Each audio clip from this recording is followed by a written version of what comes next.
Hello friends, welcome to teaching Kishan. તો આપણે કંઈક ફિઝિકલ જિયોગ્રાફી એટલે કે ભૌતિક ભૂગોળ જોતા હતા, જેની અંદર આપણે બ્રહ્માંડ જોતા હતા. એ બ્રહ્માંડને લગતા આપણે ઓલરેડી 4 લેક્ચર લઈ લીધા છે, જેમાં આપણે બ્રહ્માંડની ઉત્પત્તિ કઈ રીતના થઈ, આકાશગંગા, સૌરમંડળ, સૌરમંડળની અંદર સૂર્ય પ્લસ અલગ અલગ ગ્રહોની ચર્ચા કરી ગયા. સાથે સાથે આપણે લાસ્ટ લેક્ચરની અંદર અમુક અવકાશીય ઘટનાઓ જેમ કે ઉલ્કા છે, નક્ષત્રો છે, બ્લેક હોલ છે, ન્યુટ્રોન તારો છે, જે ઘટનાઓ અવકાશની અંદર ઘટે છે એ આપણે લાસ્ટ લેક્ચરની અંદર જોઈ ગયા. હવે બ્રહ્માંડને લગતો આ છેલ્લો લેક્ચર છે, જેની અંદર આપણે વાત કરવાની છે સૂર્યગ્રહણ, ચંદ્રગ્રહણ અને ભરતી અને ઓટ કેમ આવે છે. તો આ બધા જે નાના નાના ટોપિક છે જેમાંથી અવારનવાર ક્વેશ્ચનો બનતા હોય છે, જે આજના લેક્ચરની અંદર જોઈશું. તો આજના લેક્ચરમાં આપણે શું ચર્ચા કરવાની છે કે ભાઈ ચંદ્રગ્રહણ છે તો એ કઈ રીતના થાય છે, એના પાછળનું કારણ શું છે, સૂર્યગ્રહણ કેમ થાય છે એના પાછળનું કારણ શું છે, એને લગતી જે માહિતી છે એ જોઈશું. સાથે સાથે ભરતી અને ઓટ આવે છે દરિયાની અંદર. તમે જુઓ દિવસની અંદર 2 વખત ભરતી 2 વખત ઓટ આવે છે, અને પૂનમની અંદર તો તમે જુઓ સૌથી મોટી ભરતી આવે છે, અને અમાસની અંદર સૌથી ઓછી ભરતી આવે છે, અથવા તો તમે કહી શકો ઓટ આવે છે, મોટી ઓટ આવે છે, દરિયાનું પાણી પાછું જતું રહે છે, અને ભરતીની અંદર દરિયાનું પાણી એ આગળ આવે છે, એટલે કે આપણી બાજુ જમીન તરફ આગળ આવે છે. તો આ ભરતી ઓટ કેમ થાય છે એની પણ આપણે ચર્ચા આજના લેક્ચરની અંદર જોઈશું, કારણ કે ભરતી અને ઓટ પણ બ્રહ્માંડ સાથે સંકળાયેલી બાબત છે. તો શરૂઆત કરીએ છીએ. સૌથી પહેલા આપણે વાત કરીએ સૂર્યગ્રહણ, જેને ઇંગ્લિશમાં સોલર ઇક્લિપ્સ કહેવામાં આવે છે. હવે સૂર્યગ્રહણનો મતલબ શું થાય, તો તમને ખબર જ છે કે ભાઈ પૃથ્વી છે એ સૂર્યની આસપાસ પ્રદક્ષિણા કરે છે, અને જે ચંદ્ર છે, જે પૃથ્વીનો ઉપગ્રહ છે, એ પૃથ્વીની આસપાસ પ્રદક્ષિણા કરે છે. તો આ જે સૂર્ય છે એ સૂર્યને આપણે એજ ઓફ નાવ સ્થિર ગણી લો. આમ તો સૂર્ય છે એ પણ આકાશગંગાના ફરતે પ્રદક્ષિણા કરે છે, પરંતુ આપણે આ 3 ઓબ્જેક્ટની વાત કરીએ તો આપણે સૂર્યને એજ ઓફ નાવ સ્થિર ગણી લો. પૃથ્વી છે એ સૂર્યની આસપાસ પ્રદક્ષિણા કરે છે, અને ચંદ્ર છે એ પૃથ્વીની આસપાસ પ્રદક્ષિણા કરે છે. તો તમને ખબર જ છે ઓબ્વિયસલી આ ચંદ્ર છે એ પૃથ્વીની આસપાસ આ રીતના પ્રદક્ષિણા કરતો હોય તો એક એવો સમય આવશે જ્યારે સૂર્ય અને પૃથ્વીની વચ્ચે ચંદ્ર આવી જશે, અને આ વચ્ચે ચંદ્ર આવવાના કારણે આ સૂર્યનો જે પ્રકાશ છે એ પૃથ્વી સુધી પહોંચશે નહીં. એટલે કે સિમ્પલ છે કે આ ચંદ્રનો પડછાયો પૃથ્વી ઉપર પડશે. તો આને શું કહેવામાં આવે છે? સૂર્યગ્રહણ કહેવામાં આવે છે. ફરીથી રિપીટ કરું છું. બીજી વસ્તુ કે સૂર્યગ્રહણ ક્યારે દેખાય, તો સિમ્પલ છે સાહેબ, દિવસના દિવસે જ દેખાય. દિવસે જ દેખાય ને. સૂર્યગ્રહણ ક્યારે દેખાય? દિવસે જ દેખાય. રાત્રે સૂર્યગ્રહણ થાય તો દેખાય? ના દેખાય. ટૂંકમાં જ્યારે સૂર્ય હોય ત્યારે સૂર્યગ્રહણ દેખાય, અને ચંદ્ર હોય ત્યારે ચંદ્રગ્રહણ દેખાય. ચંદ્ર રાત્રે હોય તો રાત્રે જ આપણે ચંદ્રગ્રહણને જોઈ શકીએ. દિવસ દરમિયાન થાય તોય આપણે જોઈ શકવાના નથી સૂર્યના પ્રકાશના કારણે. એ જ રીતના સમજી લો કે કોઈ અહીંયા એક્ઝોમ્પ નામ સમજી લો, અહીંયા રાત્રિ છે, પરંતુ આપણા પૃથ્વી પર કોઈ બીજા ભાગ ઉપર સૂર્ય છે ચમકતો હશે. એક્ઝામ્પલ તરીકે વાત કરીએ યુએસએ. ઓકે, અહીંયા રાત્રિ છે તો સમજી લો કે યુએસએ ની અંદર દિવસ હશે, તો દિવસ દરમિયાન સૂર્યગ્રહણ છે એ લોકો જોઈ શકે છે, પરંતુ આપણે તો રાત્રિ છે તો આપણે જોઈ શકવાના નથી.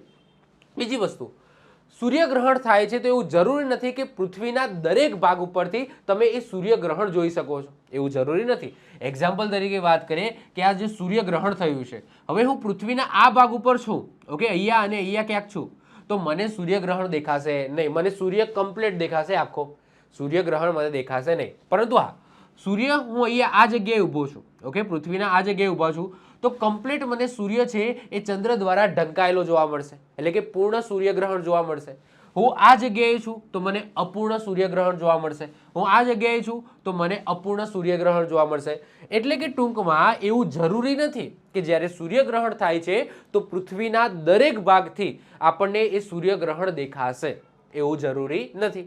ઓકે, અલગ અલગ સ્થિતિએ અલગ અલગ જગ્યાએ સૂર્યગ્રહણ છે એની સ્થિતિ પણ અલગ અલગ હશે.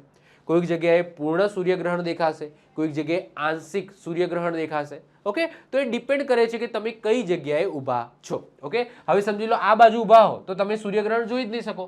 આ સમજી લે કે આ બાજુ ઇન્ડિયા છે તો ઇન્ડિયામાંથી સૂર્યગ્રહણ દેખાય છે, તો આ બાજુ સમજી લો યુએસએ છે તો યુએસએ થી તો સૂર્યગ્રહણ ક્યાંથી દેખાશે? કારણ કે ત્યાં તો રાત્રિ છે.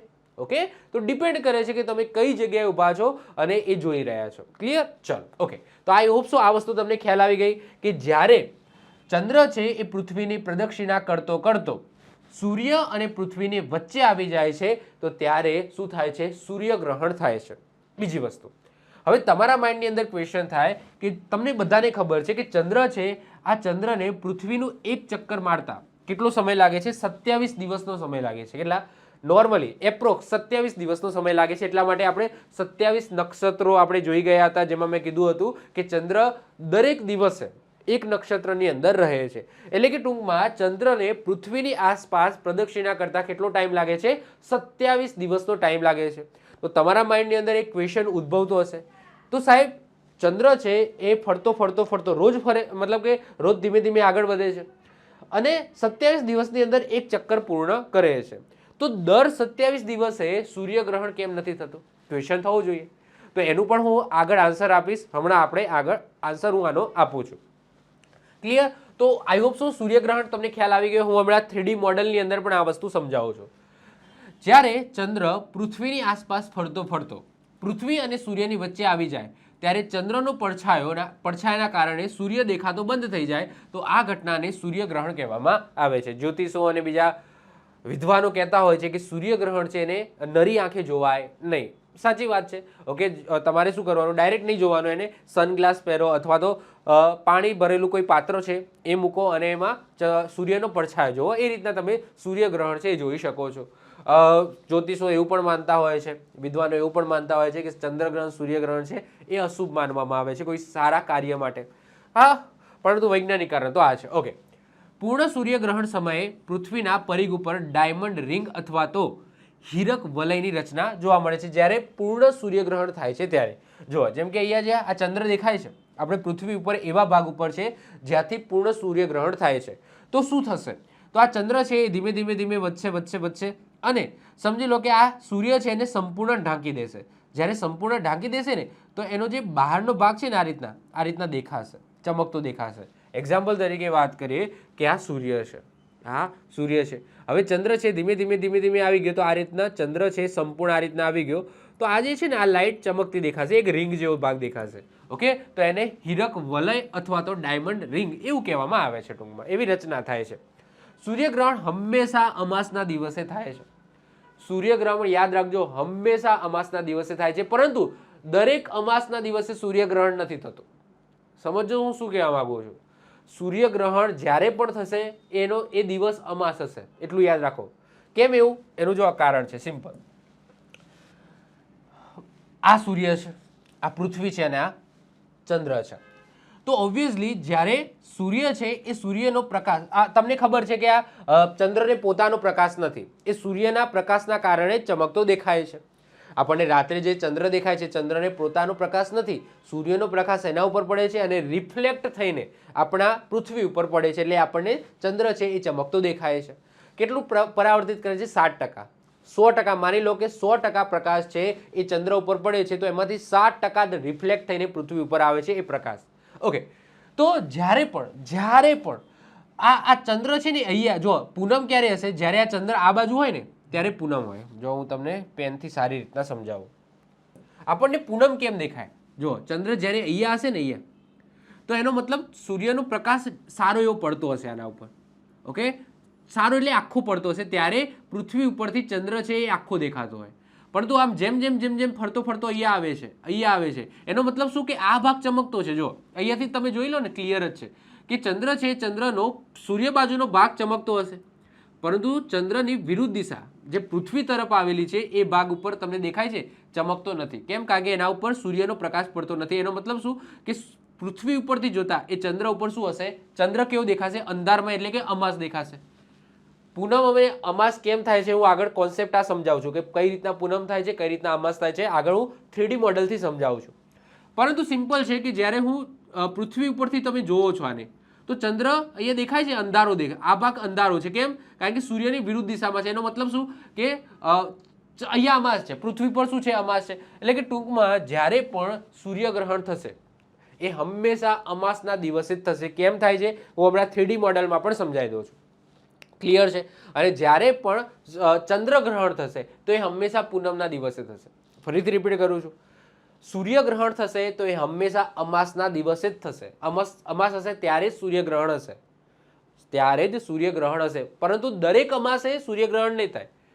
ઓકે, દર મહિનામાં એકવાર પૂનમ આવે અને એકવાર અમાસ આવે, તો દર મહિને સૂર્યગ્રહણ કે ચંદ્રગ્રહણ તો થતું નથી, પરંતુ જ્યારે પણ થશે સૂર્યગ્રહણ એ દિવસ અમાસ હશે. ઓકે, ચાલો, દરેક અમાસે સૂર્યગ્રહણ થતું નથી. ઓકે, સૂર્યગ્રહણ હંમેશા અમાસના દિવસે થાય છે, પરંતુ દરેક અમાસે સૂર્યગ્રહણ થતું નથી, કારણ કે ચંદ્રની કક્ષા કેવી છે, થોડી ટિલ્ડે છે. પૃથ્વી પર દરેક જગ્યાએ દેખાતું નથી. ઓબ્વિયસલી મેં વાત કરી એમ કે ભાઈ એવું જરૂરી નથી કે ભાઈ જ્યારે સૂર્યગ્રહણ થાય તો પૃથ્વીના દરેક ખૂણાથી તમે સૂર્યગ્રહણ જોઈ શકો. ના, જે જગ્યાએ થાય ત્યાંથી તમે જોઈ શકો છો. એ જ રીતના હવે વાત કરીએ ચંદ્રગ્રહણ.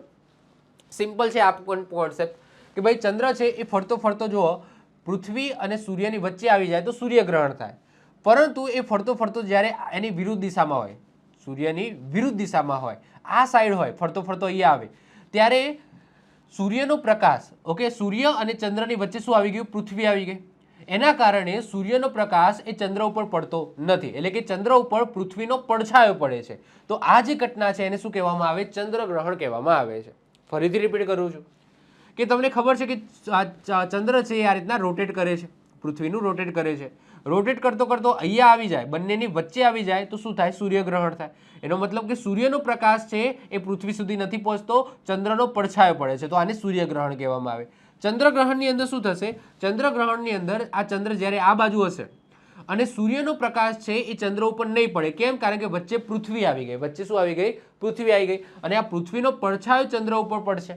તો આના કારણે ચંદ્ર છે એ ચંદ્રને એ સૂર્યનો પ્રકાશ મળશે નહીં. એનો મતલબ શું કે અહીંયા ચંદ્રગ્રહણ થયું.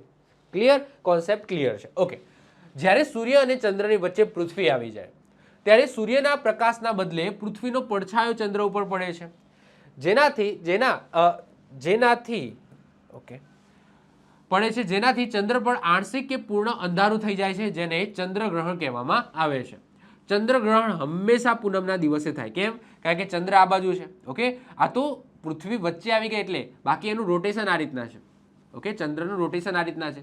તો ચંદ્ર જ્યારે આ બાજુ હોય ને, આ બાજુ, ત્યારે ભરપૂર પ્રકાશ મળતો હોય, એટલે કે આખો પ્રકાશ અહીંયા મળતો હોય. તો અહીંયાથી તમે જો આ ભાગથી તમે જોશો ને તો ચંદ્ર છે એ આખો દેખાય, ચમકતો દેખાય આખો. એનો મતલબ શું? પૂનમ હોય. ઓકે, હું તમને આ કોન્સેપ્ટ પૂનમનો અને અમાસનો કોન્સેપ્ટ સમજાવું છું. તો જ્યારે પણ ચંદ્રગ્રહણ હશે ને એ હંમેશા પૂનમના દિવસે જ થાય છે, પરંતુ દરેક પૂર્ણિમાએ ચંદ્રગ્રહણ થતું નથી. પૃથ્વીનું વાતાવરણ સૂર્યપ્રકાશને વાળી દે છે અને લાલ રંગના કિરણો ચંદ્ર સુધી પહોંચે છે. તેથી ચંદ્ર આ સમયે લાલ રંગનો દેખાય છે.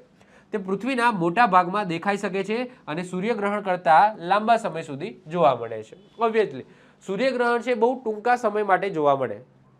સૂર્યગ્રહણ છે બહુ ટૂંકા સમય માટે જોવા મળે, એમાં અમુક સમયગાળો હોય, પરંતુ ચંદ્રગ્રહણ છે ને એ બહુ લાંબા સમયગાળા સુધી જોવા મળે. કેમ? એનું પણ એક કારણ છે. જો પૃથ્વીનું કદ છે, ઓકે, ચંદ્ર કરતાં મોટું છે, તો જો આને ગ્રહણમાંથી બહાર નીકળવા માટે આખા આ પૃથ્વીનો જે પડછાયો છે એને ક્રોસ કરવો પડે. પૃથ્વીનો પડછાયો ક્રોસ કરવો પડે, તો ઓબ્વિયસલી એના માટે સમય વધારે લાગે. એટલા માટે ચંદ્રગ્રહણ છે ને એ વધારે સમય માટે દેખાય, વધારે સમય માટે દેખાય.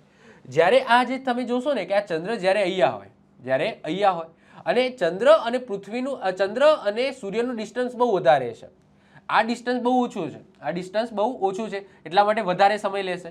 પરંતુ જ્યારે ચંદ્ર અહીંયા હશે તો ચંદ્ર અને સૂર્ય આ બંનેનું ડિસ્ટન્સ વધારે છે, અને પૃથ્વી પોતે પણ સૂર્યની આસપાસ રોટેટ કરે છે. તો આ જે સમયગાળો છે, જે સૂર્યગ્રહણનો સમયગાળો છે, એ ઝડપી પસાર થઈ જશે.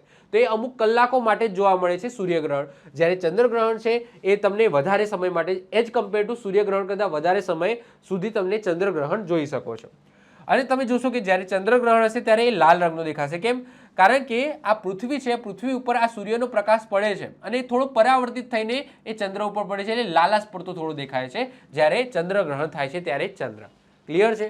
તો સૂર્યગ્રહણ કેમ થાય છે અને ચંદ્રગ્રહણ કેમ થાય છે, આઈ હોપ સો તમને ખ્યાલ આવી ગયો હશે. હવે આ જ વસ્તુ હું તમને 3D મોડલની અંદર સમજાવું. ઓકે, પહેલા એક કોન્સેપ્ટ અહીંયાથી હું ક્લિયર કરી દઉં છું. એક કોન્સેપ્ટ એ છે કે જો ચંદ્ર છે એ એક્ઝેક્ટલી આ રીતના ગોળ નથી પડતો. ઓકે, એટલે કે આ રીતના એક્ઝેક્ટલી આમ નથી પડતો, એની જે કક્ષા છે થોડી ટિલ્ડ છે. કેવી છે? થોડી નમેલી છે. એટલા માટે દર 27 દિવસ એટલે કે દર મહિને સૂર્યગ્રહણ કે ચંદ્રગ્રહણ થતું નથી.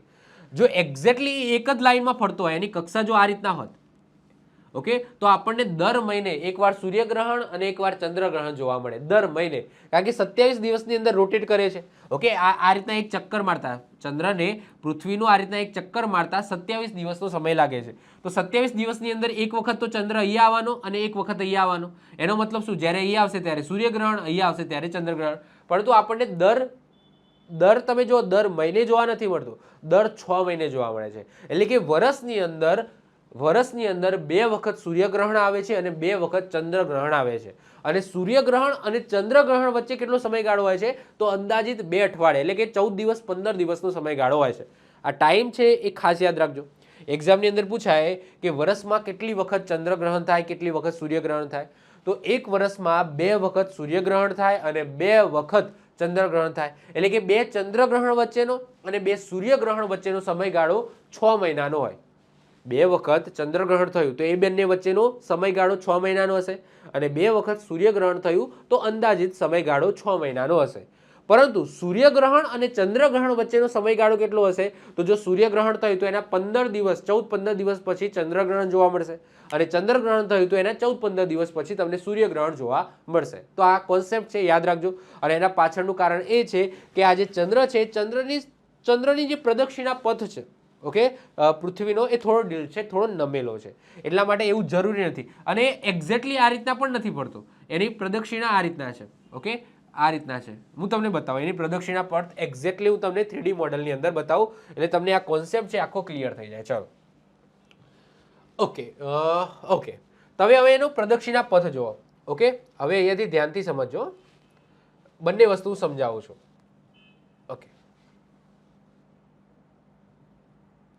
ઓકે, હવે સમજો, આ સૂર્ય છે, આ પૃથ્વી છે અને આ ચંદ્ર છે. હવે આપણે ચંદ્ર છે એને રોટેટ કરાવીએ. ઓકે, ચંદ્ર રોટેટ થાય છે. હવે એનો પ્રદક્ષિણા પથ તમે જુઓ. ઓકે, પ્રદક્ષિણા પથ તમે જુઓ તો આ એનો પ્રદક્ષિણા પથ છે, દેખાય છે. તો જે ચંદ્ર છે ને એ પૃથ્વીની આસપાસ આ રીતના ફરે છે. કઈ રીતના તમે દેખાય છે, આ પ્રદક્ષિણા પથ જુઓ, એ થોડો ચેન્જ થતો રહે છે. એટલે એક્ઝેક્ટલી એક લાઇનમાં નથી. જો એક્ઝેક્ટલી એક લાઇનમાં હોત ને તો તમને દર મહિને સૂર્યગ્રહણ અને ચંદ્રગ્રહણ જોવા મળે. ખ્યાલ આવી ગયો? ઓકે, હવે સમજી લો કે આપણે આ રીતના છે, હું તમને સમજાવી દઉં. ઓકે, હવે ચંદ્ર અહીંયા છે, હવે ચંદ્ર અહીંયા છે અને હું ચંદ્રને રોટેટ કરાવું છું. જો અહીંયા હશે તો અહીંયા દેખાય છે, આ શું થયું, ચંદ્રગ્રહણ થયું. કેમ કે આ વચ્ચે પૃથ્વી આવી ગઈ. ઓકે, વચ્ચે પૃથ્વી આવી ગઈ. હું તમને હજુ થોડું તમને આઈડિયા આવે ને એ રીતના સમજાવું છું. જો, ઓકે, આ બાજુ લઈ જાઉં એક્ઝેક્ટલી. ઓકે, ચાલો એક્ઝેક્ટલી એક લાઇનમાં પહેલાં હું તમને ત્રણે લાવી દઉં. ઓકે, તો અહીંયા તમે ધ્યાન આપજો, અહીંયા દેખાશે. તો આ સૂર્ય છે, પૃથ્વી છે, આ ચંદ્ર છે. હવે જુઓ કે આ ચંદ્ર છે એ ફરતો ફરતો આ બાજુ આવે, ફરતો ફરતો અહીંયા આવ્યો. તો એનો મતલબ શું કે આ પૃથ્વીનો પડછાયો એ ચંદ્ર ઉપર પડ્યો. એટલે કે સૂર્યપ્રકાશ છે એ ચંદ્ર સુધી પહોંચી શક્યો નહીં. તો એ દેખાય છે. ઓકે, અહીંયા તમે જોઈ શકો છો, અહીંયા તમે જુઓ. ઓકે, તો શું થયું, જો આ ચંદ્ર છે, હવે વચ્ચે પૃથ્વી આવી ગઈ. ઓકે, તો તમે જો આ આખો ચંદ્ર છે ઢંકાઈ ગયો, ચંદ્ર દેખાશે જ નહીં. ઓકે, અને બીજી વસ્તુ કે એવી ઘટના અલગ અલગ જગ્યાએથી અલગ અલગ થશે. જો જેમ કે હું આ જે પ્રદક્ષિણા પથ આમ છે તો અહીંયા તમે જુઓ કે થોડું દેખાશે, કોઈ જગ્યાએથી થોડો નહીં દેખાય, કોઈક જગ્યાએથી આ રીતના દેખાશે. એટલે કે અલગ અલગ જગ્યાએથી એ અલગ અલગ રીતના દેખાશે, કારણ કે બધી જગ્યાએથી સેમ દેખાય એવું તો જરૂરી નથી. ઓકે, હવે ચંદ્રને આગળ વધારો. હવે જો કે સૂર્યગ્રહણ કઈ રીતના થાય છે, તો આ સૂર્ય છે, હવે જો ધીમે ધીમે આ વચ્ચે આવી ગયું. કોણ આવી ગયું? આ ચંદ્ર આવી ગયું. હવે ચંદ્ર આવી ગયો તો તમે જુઓ કે આ સૂર્ય છે, પૃથ્વી પરથી સૂર્ય કેમ આવું દેખાશે, કેમ? કારણ કે વચ્ચે શું આવી ગયું, ચંદ્ર આવી ગયું, દેખાય છે. તો આ ચંદ્ર છે એ આવી ગયો. હવે જો હું તમને એની પ્રદક્ષિણા થોડી ચેન્જ કરું, જો હવે એક્ઝેક્ટ કોઈ તમે એવી જગ્યાએ હશો ત્યાંથી તમને આ રીતના પૂર્ણ સૂર્યગ્રહણ પણ દેખાય. ઓકે, એક્ઝેક્ટ આ રીતના થઈ જાય, જે આ રિંગ જ દેખાય ખાલી સૂર્યને. ઓકે, તો અલગ અલગ જગ્યાએથી દેખાશે. જો કોઈક એવી જગ્યાએ હોય તો તમને આ રીતના દેખાય, કોઈક એક જગ્યાએ હોય તો આ રીતના દેખાય. તો એ ડિપેન્ડ છે કે તમે ક્યાંથી, મતલબ કે કઈ જગ્યાએથી એ તમે સૂર્યગ્રહણ જોવો છો. ખ્યાલ આવી ગયો? ઓકે, તમે જુઓ કે કઈ જગ્યાએથી જોવો છો. હું અહીંયા રોટેટ કરું છું. ઓકે, તો આ રીતના સૂર્યગ્રહણ અને ચંદ્રગ્રહણ થાય છે. ક્લિયર છે? આ રોટેશન, આ પૃથ્વી પણ પોતાની ધરી ઉપર ફરતી હોય, ચંદ્ર છે એ પણ આ રીતના ધીમો ફરતો હોય. જો ચંદ્ર એકદમ ધીમો ફરે છે, કેમ? કારણ કે બીજી વસ્તુ, ચંદ્રને પોતાની ધરી ઉપર ફરવા માટે અને ચંદ્રને પૃથ્વીની આસપાસ ફરવા માટે બંનેમાં ઓલમોસ્ટ સેમ સમય લાગે છે. કેટલો? તો 27 દિવસ જેટલો સમય. ચંદ્ર છે પોતાની ધરી ઉપર પણ 27 દિવસમાં એક ચક્કર પૂર્ણ કરે છે અને પૃથ્વીની આસપાસ પણ ફરવા માટે 27 દિવસ, અંદાજે 27 દિવસ જેટલો સમય લે છે. તો તમે જુઓ કે પૃથ્વી ઉપરથી, બીજી વસ્તુ, પૃથ્વી ઉપરથી તમે ચંદ્ર છે ને એની બધી સપાટી જોઈ શકતા નથી. બધી સપાટી નથી જોઈ શકતા. માત્ર 60% તમે જોઈ શકો, 59%, 60% તમે જોઈ શકો છો.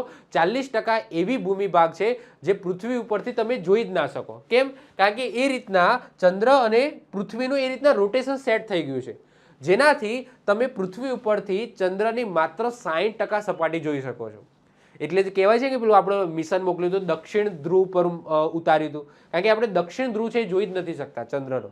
ઓકે, પૃથ્વી ઉપરથી જોઈ જ નથી શકતા, એ સપાટી આવતી જ નથી પૃથ્વી સામે, એટલા માટે. ઓકે, તો આઈ હોપ સો આ કોન્સેપ્ટ છે તમારો અહીંયાથી ક્લિયર થઈ ગયો હશે. બીજો કોન્સેપ્ટ કે ભાઈ ચંદ્રગ્રહણ છે એ કેમ પૂનમના દિવસે થાય છે અને સૂર્યગ્રહણ કેમ અમાસના દિવસે થાય છે. જો એના પાછળનું કારણ આ છે કે જુઓ, અહીંયા આ ચંદ્ર છે એ આખો ચમકતો છે, દેખાય છે, આખો ચમકતો છે, કારણ કે અહીંયાથી કમ્પ્લીટ શું પડે છે? સૂર્યનો પ્રકાશ પડે છે અને અહીંયાથી રિફ્લેક્ટ થઈને પૃથ્વી ઉપર પડે છે. એનો મતલબ શું કે અહીંયા શું હશે? ઓકે, એના માટે પાછું આ છે. ઓકે, મૂન ફેઝ જોવા પડશે. ઓકે, જો હવે અહીંયાથી ક્લિયર થશે, અહીંયાથી ક્લિયર થશે. ઓકે, હવે ધ્યાનથી સમજો. ઓકે, હવે શું છે? આ બાજુ સૂર્ય છે, આ દિશામાં સૂર્ય છે, દેખાય છે? પ્રકાશ અહીંયાથી આવે છે. ઓકે, હું તમને બતાવી દઉં, શોધ સનબર્ન. ઓકે, આ રીતના સૂર્યપ્રકાશ આવે છે, સૂર્યપ્રકાશ આવે છે અને આ ચંદ્ર ફરે છે. હવે જુઓ, ચંદ્ર જેમ જેમ જેમ જેમ આ રીતના જશે ને એમ એમ આપણને પૃથ્વી ઉપરથી આવો દેખાશે. પૃથ્વી ઉપરથી આવો મતલબ શું કે કેટલો પ્રકાશ દેખાય છે એ દેખાય છે. એટલે કે આ શું છે કે પેલું જે જેમ જેમ જેમ જેમ ચંદ્રનો પ્રકાશ વધે છે, પછી પૂનમ આવે, પછી ઘટતો જાય છે, પછી અમાસ આવી જાય છે. તો આ એ વસ્તુ સમજાવું છું કે જ્યારે પૃથ્વીનું રોટેશન કરે છે, આખું રોટેશન કરતા 27 દિવસનો સમય લાગે છે. તો એક મહિનાની અંદર એક વખત શું આવે? એક વખત પૂનમ આવે, એક વખત અમાસ આવે. પરંતુ આપણે 30 દિવસ કેમ ગણીએ છીએ, 15 કેમ ગણીએ છીએ? કારણ કે વચ્ચે તમને ખબર છે કે અમુક પડતર દાડા આવતા હોય છે, અમુક વખતે 2 પૂનમો આવી જતી હોય છે, અમુક વખતે 2 આઠમ આવી જતી હોય છે. એવું તમે સાંભળ્યું હશે. કેમ? એ એડજસ્ટ કરે છે, 30 દિવસ એડજસ્ટ કરવા માટે વચ્ચે એવું આવતું હોય છે. તો જો જ્યારે અહીંયા હશે, ઓકે, હું પોઝ કરું છું. ઓકે, હું પોઝ કરું છું. સૂર્ય ક્યાં છે? આ બાજુ છે. સૂર્ય ક્યાં છે? આ બાજુ છે. હવે આ ટાઈમે તમે જુઓ કે ચંદ્ર છે ને એ અહીંયા હશે ને આ બાજુ, ત્યારે આખો દેખાશે, દેખાય છે? પૂનમ હશે, પૂનમ હશે, પૂનમ હશે. જ્યારે, કારણ કે કેમ? હવે સૂર્ય અહીંયા છે, સૂર્ય અહીંયા છે, સૂર્ય અહીંયા છે, સૂર્યના પ્રકાશ પડે છે એટલે આખો આ ભાગ છે તેજસ્વી દેખાય છે, આખો દેખાય છે. તો હવે પૃથ્વી ઉપરથી આ જગ્યાએથી તમે જોશો તો તમને શું લાગશે? પૂનમ લાગશે. શું છે ભાઈ? પૂનમ છે. શું છે? પૂનમ છે. હવે ધીમે ધીમે ધીમે ધીમે ધીમે આ ચંદ્ર છે એ ધીમે ધીમે ધીમે ધીમે ઓકે, ધીમે ધીમે ધીમે ધીમે અહીંયા આવશે. ઓકે, અહીંયા આવશે તો તમે જુઓ કે અડધો જ દેખાશે. પછી અહીંયા આવશે ને તો જો અમાસ છે, એ અમાસ થઈ ગઈ. કેમ? કારણ કે સૂર્ય અહીંયા છે, પ્રકાશિત ભાગ આ બાજુ રહી ગયો અને આ બાજુ તો અંધારું જ હશે ને, ચંદ્રના આ ભાગમાં તો અંધારું હશે. તો પૃથ્વી ઉપરથી ચંદ્ર છે એ દેખાશે નહીં, એટલે અમાસ હશે. તો મેં હમણાં જ કીધું કે ભાઈ જે સૂર્યગ્રહણ છે, સૂર્યગ્રહણ ક્યારે થાય છે? સૂર્યગ્રહણ ક્યારે થાય? જ્યારે અમાસ હોય ત્યારે થાય. એટલે કે સૂર્ય છે, વચ્ચે ચંદ્ર આવી ગયો, પૃથ્વી છે, તો અમાસ હશે ત્યારે જ સૂર્યગ્રહણ થશે. અને ચંદ્ર આ બાજુ હશે, સૂર્ય, પૃથ્વી અને ચંદ્ર, એટલે કે અહીંયા પૂનમ હશે. ચંદ્ર અહીં હોય એટલે એનો મતલબ શું કે પૂનમ છે. ઓકે, અહીંયાથી આ બાજુ આવી જાય ને તો આખો દેખાય ચંદ્ર આપણને. તો ચંદ્રગ્રહણ છે એ પૂનમના દિવસે થાય છે અને સૂર્યગ્રહણ છે એ અમાસના દિવસે થાય છે. અને અહીંયાથી એક કોન્સેપ્ટ પણ સમજી લો કે કઈ રીતના, ઓકે, કઈ રીતના છે એ ચંદ્ર છે એ ધીમે ધીમે ધીમે પ્રકાશિત દેખાય છે આપણને ને, અને ધીમે ધીમે પૂનમ આવે છે અને પછી કઈ રીતના અમાસ આવે છે. તો આ કારણ છે. ઓકે, પૂનમ અને અમાસ કઈ રીતના આવે છે આ કારણ છે. તો બે થિયરી હું અહીંયાથી પહેલા સમજાવી દીધી. ક્લિયર? હવે થિયરિકલ ઉપર આવી જાઓ પાછા.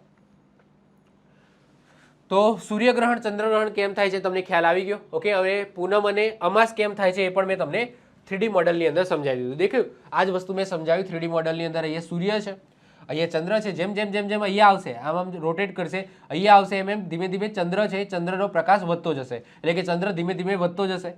આ બાજુ આવી જશે, આખો ઓપોઝિટ સાઈડ આવી જશે. એનો મતલબ શું કે સૂર્યનો પ્રકાશ એક્ઝેક્ટલી બધો આ ચંદ્રના ભાગ આ બાજુના ભાગ ઉપર પડે છે, જે પૃથ્વીની આ બાજુ છે. ઓકે, તો આ બાજુથી ચંદ્ર છે એ કેવું દેખાશે? પૂનમ, એટલે કે આખો દેખાશે. પછી જેમ જેમ જેમ પાછો સૂર્ય તરફ આવશે ચંદ્ર, એમ એમ એમ એની જે પ્રકાશિત છે એટલે કે જે પ્રકાશ પડવાનો જે એરિયા છે એ ઘટતો જશે, ધીમે ધીમે ઘટતો જશે. અને જ્યારે અહીંયા આવી જશે ત્યારે અમાસ હશે. શું હશે? પૃથ્વી ઉપર અમાસ હશે, કારણ કે આ ભાગ ચમકતો હશે. જે સૂર્યની આ બાજુનો ભાગ છે એ ચમકતો હશે, પરંતુ પૃથ્વી બાજુનો ભાગ છે એના ઉપર કશું પ્રકાશ પડશે નહીં પૃથ્વીને, એટલા માટે એ બાજુ શું હશે? અમાસ હશે. ક્લિયર છે? ચલો સમજાવી દો. તો ચંદ્ર એક ઉપગ્રહ છે અને તેની પાસે પોતાનો પ્રકાશ નથી. તે સૂર્યના પ્રકાશને પરાવર્તિત કરે છે, તેથી જ આપણને આકાશમાં ચમકતો દેખાય છે. ચંદ્રનો જે અડધો ભાગ સૂર્યની સામે હોય ત્યાં હંમેશા અજવાળું હોય છે અને પાછળના ભાગમાં શું હોય? અંધારું હોય છે. સિમ્પલ છે. જ્યારે પૃથ્વી એ સૂર્ય અને ચંદ્રની વચ્ચે હોય ત્યારે સૂર્યનો આખો પ્રકાશ ચંદ્રના પૃથ્વી તરફના ભાગ ઉપર પડે છે અને આ સ્થિતિમાં પૃથ્વી પરથી ચંદ્ર સંપૂર્ણ ગોળ અને પ્રકાશિત દેખાય છે. તેને આપણે શું કહીએ છીએ સાહેબ? પૂનમ કહીએ છીએ. ઓકે, જ્યારે પૃથ્વી છે એ સૂર્ય અને ચંદ્રની વચ્ચે હોય. આ જે પૃથ્વી છે એ સૂર્ય અને ચંદ્રની વચ્ચે હોય. ઓકે, તો એ સમય શું હોય? પૂનમ હોય. જ્યારે ચંદ્ર અને સૂર્યની વચ્ચે શું હોય? પૃથ્વી હોય, તો એ સમય શું હોય? ચંદ્ર હોય. અને જ્યારે ચંદ્ર છે એ પૃથ્વી અને સૂર્યની વચ્ચે હોય તો એ વખતે શું હોય? અમાસ હોય. તો જ્યારે ચંદ્ર છે એ સૂર્ય અને પૃથ્વીની વચ્ચે હશે ત્યારે સૂર્યનો પ્રકાશ ચંદ્રના પાછળના ભાગમાં જે પૃથ્વીની વિરુદ્ધ દિશા છે એ બાજુ પડે છે. આ સ્થિતિમાં ચંદ્ર અંધકારવાળો ભાગ છે એ પૃથ્વી તરફ હોય છે, તેથી આપણને આકાશમાં ચંદ્ર બિલકુલ દેખાતો નથી. તેને આપણને શું કહીએ છીએ? એને આપણે અમાસ કહીએ છીએ. આવું તમે સાંભળ્યું હશે. કૃષ્ણ પક્ષ, શુક્લ પક્ષ શું છે? સુદ, વદ શું છે? એ આ જ વસ્તુ છે. ચંદ્રની કળાઓ જોઈએ તો પૂનમથી અમાસ અને અમાસથી પૂનમ સુધી અંદાજિત 29.5 દિવસના સમયગાળામાં ચંદ્રના દેખાતા પ્રકાશિત ભાગને જે ફેરફાર થાય છે, પ્રકાશિત ભાગમાં જે ફેરફાર થાય છે, વધઘટ થાય છે, જેને ચંદ્રની કળા કહેવામાં આવે છે. શુક્લ પક્ષ જેને આપણે સુદ કહીએ છીએ. ઓકે, આઠમ સુદ, નવમ સુદ, આવું આપણે બોલતા હોઈએ છીએ ગુજરાતી કેલેન્ડરમાં. તો શુક્લ પક્ષ એટલે શું કે અમાસ પછી જ્યારે ચંદ્ર પ્રકાશિત ભાગ ધીમે ધીમે વધતો જાય, અમાસ પછી ધીમે ધીમે ચંદ્ર છે એ પ્રકાશિત થતો જાય, એટલે કે પ્રકાશિત ભાગ ધીમે ધીમે વધતો જાય, તો એને શું કહેવામાં આવે? શુક્લ પક્ષ કહેવામાં આવે. અને કૃષ્ણ પક્ષ એટલે શું કે પૂનમ પછી જ્યારે ચંદ્ર છે એનો પ્રકાશ ધીમે ધીમે ઘટતો જાય, તો આ જે ઘટના છે એને કૃષ્ણ પક્ષ અથવા તો એને વદ કહેવામાં આવે. ઓકે, તો અઠવાડિયે એક મહિનાનું કેલેન્ડર જુઓ તો એમાં તમને સુદ, વદ એવું તમને શબ્દ જોવા મળશે. તો એની અંદર શું હોય છે કે પૂનમ છે, પૂનમ પછી અમાસ. જો અહીંયા આમાંથી હું ક્લિયર કરી દઉં છું. આ પૂનમ છે, આ પૂનમ છે. પૂનમ પછી તમે જુઓ કે પ્રકાશ છે ધીમે ધીમે ઘટતો જાય છે, ધીમે ધીમે શું થાય છે? ઘટતો જાય છે. તો આને શું કહેવામાં આવે? કૃષ્ણ પક્ષ કહેવામાં આવે. એટલે કે પૂનમ પછી ધીમે ધીમે એટલે કે ટૂંકમાં પૂનમથી અમાસ તરફનો જે સમયગાળો છે એને કૃષ્ણ પક્ષ કહેવામાં આવે. અને અમાસથી લઈને પૂનમ સુધીનો જે સમયગાળો છે, ઓકે, જેમાં ધીમે ધીમે ચંદ્રનો પ્રકાશ વધતો જાય છે, એને શુક્લ પક્ષ કહેવામાં આવે છે. ક્લિયર છે? ક્લિયર? તો પૂનમ પછી અમાસ, પૂનમ ચક્ર આખું આ રોટેટ થતું રહે છે. પૂનમ પછી અમાસ આવે, અમાસ પછી પૂનમ આવે, પૂનમ પછી અમાસ આવે, અમાસ પછી પૂનમ આવે. તો પૂનમમાંથી અમાસ તમે તરફ જાઓ, ઓકે, પૂનમથી અમાસ તરફ જાઓ તો એને કૃષ્ણ પક્ષ કહેવામાં આવે. અમાસથી તમે પૂનમ તરફ જાઓ તો એને શુક્લ પક્ષ કહેવામાં આવે છે. ક્લિયર છે? આઈ હોપ સો તમને આ વસ્તુ ક્લિયર થઈ ગઈ હશે. ઓકે, હવે નેક્સ્ટ ક્વેશ્ચન છે ભરતી અને ઓડ કઈ રીતના આવે છે. તો આ ક્વેશ્ચન પણ બ્રહ્માંડ સાથે સંકળાયેલો છે. હવે બધાને ખબર છે કે પૃથ્વીને પોતાનું ગુરુત્વાકર્ષણ બળ છે, એ જ રીતના ચંદ્રને પણ પોતાનું ગુરુત્વાકર્ષણ બળ છે અને ઇવન સૂર્યને પણ પોતાનું ગુરુત્વાકર્ષણ બળ છે. એટલે કે જે પણ અવકાશિક પદાર્થો તમને જોવા મળે છે આકાશની અંદર, અવકાશની અંદર, એમને પોતાનું કંઈક ગુરુત્વાકર્ષણ બળ છે અને જેના કારણે એ રોટેટ થયા કરે છે. સૌથી વધારે તમને ખબર છે સૂર્યનું ગુરુત્વાકર્ષણ બળ સૌથી વધારે છે સૌર ફેમિલીની અંદર. એટલા માટે બધા ગ્રહો છે, બધા અવકાશી પદાર્થો છે, એટલે કે જે સૌર ફેમિલીના પાર્ટ છે એવા બધા અવકાશી પદાર્થો છે એ સૂર્યની આસપાસ ગતિ કરતા હોય છે, કારણ કે એનું કદ મોટું છે, એનું ગુરુત્વાકર્ષણ બળ વધારે છે. એ જ રીતના આપણે ખાલી પૃથ્વી અને ચંદ્રની વાત કરીએ તો પૃથ્વી અને ચંદ્રમાં સૌથી વધારે ગુરુત્વાકર્ષણ બળ કોનું છે? ઓબ્વિયસલી પૃથ્વીનું, કારણ કે પૃથ્વી છે એનો દેખાવ મોટો છે, એટલે કે એનું કદ મોટું છે, તો એનું ગુરુત્વાકર્ષણ બળ ચંદ્રની કમ્પેરિઝનની અંદર વધારે હશે. પરંતુ ચંદ્રનું પણ પોતાનું ગુરુત્વાકર્ષણ બળ છે, એ પણ પૃથ્વીના જે પદાર્થો છે એને પોતાની તરફ ખેંચે છે. એવું જરૂરી નથી. જો હું અહીંયા જમીન ઉપર ઊભો છું, પૃથ્વી ઉપર ઊભો છું, કેમ? પૃથ્વીના ગુરુત્વાકર્ષણ બળના કારણે. એ જ રીતના પૃથ્વી ઉપરના જેટલી પણ વસ્તુઓ છે એ બધી ગુરુત્વાકર્ષણના લીધે જ જમીન ઉપર ટકેલી છે. જો ગુરુત્વાકર્ષણ ના હોય તો બધી હવામાં ઉડતી હોય. પરંતુ જ્યારે ચંદ્ર છે એ પૃથ્વીની આસપાસ રોટેટ કરે છે તો ચંદ્રનું પણ ગુરુત્વાકર્ષણ બળ છે એ પણ ચંદ્ર જે પૃથ્વીની જે વસ્તુઓ છે એને પોતાની તરફ ખેંચે છે. મને પણ ચંદ્ર પોતાની તરફ ખેંચે છે. આ બધી જે વસ્તુઓ જે પૃથ્વી પર છે એને પણ ચંદ્ર પોતાની તરફ ખેંચે છે, કારણ કે ચંદ્રને પણ પોતાનું ગુરુત્વાકર્ષણ બળ છે. એ જ રીતના પાણી છે. તમને ખબર છે આપણે પૃથ્વી ઉપર 71% પાણી છે. કેટલું? 71% પાણી છે. તો એ પાણીને પણ ચંદ્ર છે એ પોતાની તરફ ખેંચે છે, બહુ નોર્મલ રીતના પણ ખેંચે છે. પરંતુ એજ કમ્પેર ટુ પૃથ્વીનું ગુરુત્વાકર્ષણ બળ વધારે છે એટલા માટે પાણી હવામાં ચંદ્ર તરફ ખેંચાઈ જતું નથી. વધારે કોનું છે ચંદ્ર અને પૃથ્વીમાં? પૃથ્વીનું વધારે છે. પરંતુ ચંદ્ર છે એનું ગુરુત્વાકર્ષણ બળના કારણે પૃથ્વીનું પાણી છે એ પાણી ઉપર થોડી અસર થાય છે, જેના કારણે ભરતી અને ઓટ આવે છે. સમજાવું, આ બધી વસ્તુ હું તમને સમજાવું છું, સમજો. ચંદ્ર છે એ આ રીતના રોટેટ કરે છે, પૃથ્વીની આસપાસ રોટેટ કરે છે. પૃથ્વી પોતાનું ધરી ભ્રમણ કરે છે, પોતાની ધરી ઉપર ફરે છે. સાથે સાથે ચંદ્ર છે એ પણ પૃથ્વીની આસપાસ ફરે છે અને પૃથ્વી છે એ સૂર્યની આસપાસ ફરે છે. તો આ સમયે ત્રણ ગુરુત્વાકર્ષણ બળ છે એ લાગે છે. પહેલું શું છે? ચંદ્રનું ગુરુત્વાકર્ષણ બળ. ચંદ્ર એ પૃથ્વીની નજીક હોવાથી તેનું ગુરુત્વાકર્ષણ બળ દરિયાના પાણીને પોતાની તરફ ખેંચે છે, જેનાથી શું આવે છે? ભરતી આવે છે. આ આખી વસ્તુ હું તમને 3D થી સમજાવું છું હમણાં. પછી આવે છે સૂર્યનું ગુરુત્વાકર્ષણ બળ. સાહેબ, સૂર્યનું ગુરુત્વાકર્ષણ બળ પણ ભરતી અને ઓટ માટે જવાબદાર છે. ચંદ્રનું વધારે જવાબદાર છે, પરંતુ સૂર્યનું જવાબદાર છે. કારણ સૂર્યનું કેમ જવાબદાર છે? સૂર્યનું કેમ ઓછું જવાબદાર છે? કારણ કે સૂર્ય દૂર છે, ચંદ્ર નજીક છે પૃથ્વીના. તો ચંદ્રનું ગુરુત્વાકર્ષણ બળ વધારે લાગે છે એ આપણા જે દરિયાઈ પાણીમાં. સૂર્યનું લાગે છે, હું એમ નથી કહેતો કે સૂર્યનું નથી લાગતું, સૂર્યનું લાગે છે, પરંતુ ચંદ્ર કરતાં ઓછું લાગે છે. ઓકે, ચંદ્ર નજીક છે, સૂર્ય વધારે દૂર છે. સૂર્ય ઘણો દૂર છે છતાં તેનું પ્રચંડ કદ ભરતી અને ઓટની અસર માટે જવાબદાર છે. પૃથ્વીનું કેન્દ્ર ત્યાગી બળ, યસ, આ બળ પણ છે. કેન્દ્ર ત્યાગીનો મતલબ શું થાય? કેન્દ્ર ત્યાગીનો મતલબ શું થાય? મેં આ સમજાવેલું છે કે જો કોઈ પણ વસ્તુ રોટેટ કરે છે, ઓકે, હું આ સમજી લો કે આ વસ્તુને હું રોટેટ કરાવું છું, આ એક જ વસ્તુ છે, આને રોટેટ કરાવું છું, તો એક બહારની તરફ ફોર્સ લાગતો હશે. એટલે કે આ જે સમજી લો કે આ ડટ્ટો છે એ આમ બહાર જવાની કોશિશ કરતો હશે, જે કેન્દ્રનું ત્યાગી બળ કહેવામાં આવે. કેન્દ્ર ત્યાગી બળ એટલે શું? કે સમજી લો કે કોઈ વસ્તુ આ રીતના રોટેટ કરે છે, આ રીતના રોટેટ કરે છે, તો બહારની તરફ એક ફોર્સ લાગતો હશે. કેવું? બહારની તરફ આ રીતના એક ફોર્સ લાગતો હશે, જેને કેન્દ્ર ત્યાગી બળ કહેવામાં આવે. તો આપણે સમજી લો કોઈ વસ્તુને આ રીતના ગોળ ગોળ ગોળ ગોળ ફેવડો અને પછી છોડી દો, તો એ કેન્દ્રમાં આવશે કે કેન્દ્રની બહાર ભાગશે? તો કેન્દ્રની બહાર ભાગશે, દૂર ફેંકાઈ જશે. કેમ? કારણ કે રોટેટ કરવાના કારણે કેન્દ્ર ત્યાગી બળ લાગે. તો એ જ રીતના પૃથ્વી જ્યારે રોટેટ કરે છે તો આ બધી જે પૃથ્વી ઉપરની જે વસ્તુઓ છે ને એ બહાર અવકાશમાં ફેંકાવા માટે એક ફોર્સ લગાવે છે. જો ગુરુત્વાકર્ષણ બળ ઓછું થઈ જાત ને તો આપણા બધા છે ને આપણે બધા એ ફેંકાઈ જઈએ, બધા ફેંકાઈ જઈએ, અવકાશની અંદર ફેંકાઈ જઈએ. પરંતુ આ તો ગુરુત્વાકર્ષણ બળ પૃથ્વીનું એટલું વધારે છે જેના કારણે આપણે જમીન ઉપર ટકી રહ્યા છે.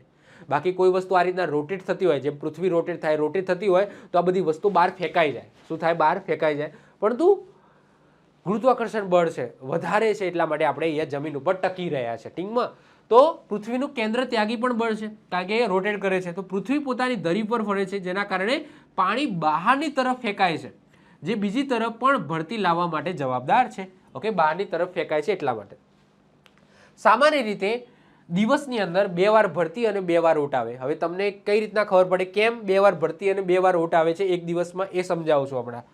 એક ભરતી પછી બીજી ભરતી આવવા માટે આશરે 12 કલાક અને 25 મિનિટનો સમય લાગે. એનો મતલબ શું? કે સમજી લો કે ભરતી આવી, ઓકે, દિવસની એક જ દિવસની, હું દિવસની વાત કરું તો એક દિવસમાં 2 વખત ભરતી આવે અને 2 વખત ઓટ આવે. દિવસમાં 2 ભરતી અને 2 ઓટ આવે એ નાની હોય એજ કમ્પેર ટુ પૂનમ અને અમાસ કરતા. દિવસમાં દરેક દિવસે 2 વખત ભરતી આવે અને 2 વખત ઓટ આવે, દર 6 કલાકે.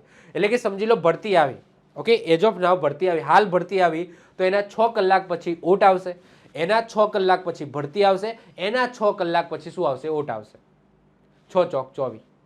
ઓકે, તમારા એક દિવસની અંદર દર 6 કલાકે તમને ભરતી અને ઓટ જોવા મળશે અલ્ટરનેટિવલી. જો ભરતી આવી તો એના 6 કલાક પછી ઓટ આવશે, એના 6 કલાક પછી ભરતી આવશે, એના 6 કલાક પછી ઓટ આવશે.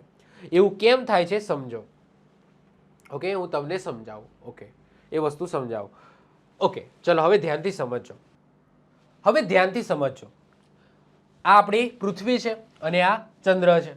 ચંદ્રના કારણે જ શું થાય છે, પૃથ્વી ઉપર બળતી અને ઓટ આવે છે. એટલું સમજી લો. અત્યારે સૂર્યને સાઈડમાં મૂકી દો. ચંદ્ર છે એનું ગુરુત્વાકર્ષણ બળ છે. એ ગુરુત્વાકર્ષણ બળના કારણે પૃથ્વી ઉપરની જે વસ્તુઓ છે એને પોતાની તરફ ખેંચે છે અને પાણી છે પાણીને પણ પોતાની તરફ ખેંચે છે. એ પાણીને પોતાની તરફ ખેંચે છે એના કારણે ભરતી અને ઓટ આવે છે. તો જે બાજુ ચંદ્ર હશે એ બાજુ ભરતી હશે. જે બાજુ ચંદ્ર હોય એ બાજુ ભરતી હશે. કેમ? કારણ કે ચંદ્ર છે એ પાણીને એની તરફ ખેંચે છે, પાણીને એની તરફ ખેંચે છે અને એક્ઝેક્ટલી એની વિરુદ્ધ દિશાની અંદર પણ ભરતી હશે. જે દિશામાં ચંદ્ર હશે, ઓકે, એની વિરુદ્ધ દિશાની અંદર પણ ભરતી હશે. એટલે કે ચંદ્રની દિશા અને એની વિરુદ્ધ દિશા બંને દિશામાં શું હશે, ભરતી હશે. અને એની બીજી બે બાજુઓ છે ત્યાં શું હશે, ઓટ હશે. હવે સિમ્પલ વસ્તુ છે કે કોઈ પાણી ભરેલું પાત્ર છે, એના વચ્ચે હું હાથ મૂકું છું, એના વચ્ચે, ઓકે, કોઈ એક પાત્ર છે, ચોરસ પાત્ર છે, ઓકે, ચોરસ પાત્ર છે, સમજી લો કે આ રીતના ચોરસ પાત્ર છે, એની અંદર પાણી ભરેલું છે અને વચ્ચે હું સમજી લો કે મારો હાથ મૂકી દઉં છું અથવા કોઈ ભારે વસ્તુ મૂકું છું, તો એનાથી શું થશે, બંને બાજુ ભરતી આવશે. ઓકે, બંને બાજુ પાણી આ રીતના ઠેલાશે. તો અહીંયાથી જ્યારે ચંદ્ર છે એ ગુરુત્વાકર્ષણ બળના કારણે પાણી પોતાની તરફ ખેંચે છે, તો અહીંયાથી ઓછું થાય છે, બંને બાજુથી જાય છે, પરંતુ બંને બાજુથી આ રીતના થાય છે. વિરુદ્ધ દિશામાં પણ ગુરુત્વાકર્ષણ બળ લાગે છે, તો પાણી છે એ બંને બાજુ, આ બાજુ અને આ બાજુનું પાણી આ બાજુ છે એ જાય છે. એનો મતલબ એ કે ચંદ્ર છે એ ચંદ્રની બાજુ ભરતી હશે અને એક્ઝેક્ટલી એ સમયે એની વિરુદ્ધ દિશામાં પણ શું હશે, ભરતી હશે. વિરુદ્ધ દિશામાં પણ ભરતી હશે. ઓકે, બીજી વસ્તુ કે મેં એમ કીધું, મારા શબ્દ શું હતા કે એક જ દિવસની અંદર બે વખત ભરતી આવે છે અને બે વખત ઓટ આવે છે. એનું કારણ શું, સમજો. એનું કારણ સિમ્પલ છે. જો ચંદ્ર છે એનું રોટેશન તમે જો એકદમ ધીમું છે. ઓકે, ચંદ્રનું રોટેટ કરાવો તો એ કેટલો ધીમો ફરે છે એઝ કમ્પેર ટુ પૃથ્વીનું ધરીભ્રમણ. પૃથ્વી છે એને 24 કલાકની અંદર આખું એક રોટેટ મારી લે છે. પૃથ્વી 24 કલાકની અંદર આખું એક રોટેશન મારી દે છે અને ચંદ્રને આખું એક રોટેટ કરવા માટે 27 દિવસનો સમય લે છે. એનો મતલબ શું કે એક જ દિવસની અંદર પૃથ્વીનો એક ભાગ એક વખત ચંદ્રની સામે આવતો હશે. યસ કે નો? સિમ્પલ કોન્સેપ્ટ છે, સમજો.